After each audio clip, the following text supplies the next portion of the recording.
Luísa Martins se junta a nós para falar que o ministro André Mendonça votou a favor do impedimento dos ministros Alexandre de Moraes e Flávio Dino de julgarem a denúncia contra o ex-presidente Jair Bolsonaro sobre o suposto plano de golpe. Ô Luísa, mas quantos ministros votaram como ele? Foi o único? Bom dia. Oi, bom dia, Elisa, para você e para todos que estão conosco hoje aqui no Live.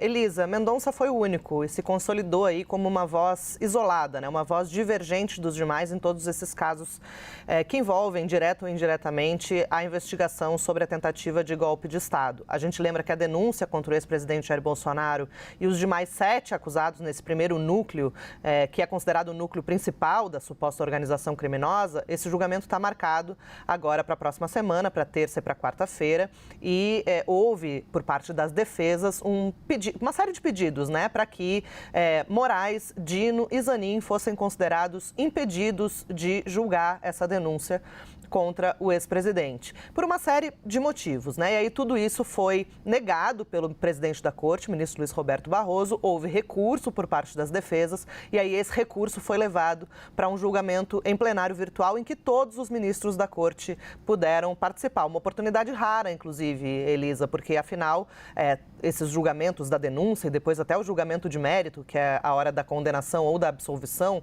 dos réus, vão acontecer na primeira turma, que é formada apenas por 5 ministros, né? Então, um julgamento no plenário completo, digamos assim, é a hora em que a gente fica sabendo mais ou menos como pensam os demais ministros, né? Aqueles que integram, por exemplo, a segunda turma que não vai participar do julgamento da denúncia em si.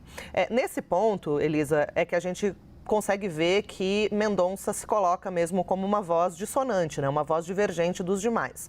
No ano passado, em dezembro do ano passado, ele já havia votado em outro pedido da defesa de Bolsonaro para que Moraes fosse afastado do julgamento desses casos envolvendo o ex-presidente, porque afinal, nessa denúncia do plano de golpe, foi identificado ali pelos investigadores um plano que envolvia o assassinato de autoridades da República, entre elas o presidente Luiz Inácio Lula da Silva, o vice-presidente Geraldo Alckmin e o ministro Alexandre de Moraes. E por ele ter sido uma vítima desse plano golpista, para André Mendonça, ele não poderia, então, participar do julgamento, porque seria suspeito ali em alguma medida. E em relação a Flávio Dino, ele entende que Dino, estou só concluindo, ele entende que Dino não poderia participar, porque afinal ele é autor de uma ação penal movida na vara civil contra Jair Bolsonaro e que isso ali contaminaria a sua imparcialidade para julgar esse caso. Então ele até tem recebido nos bastidores, Elisa, um apelido que era dado ao seu antecessor na cadeira do STF, que é senhor voto vencido,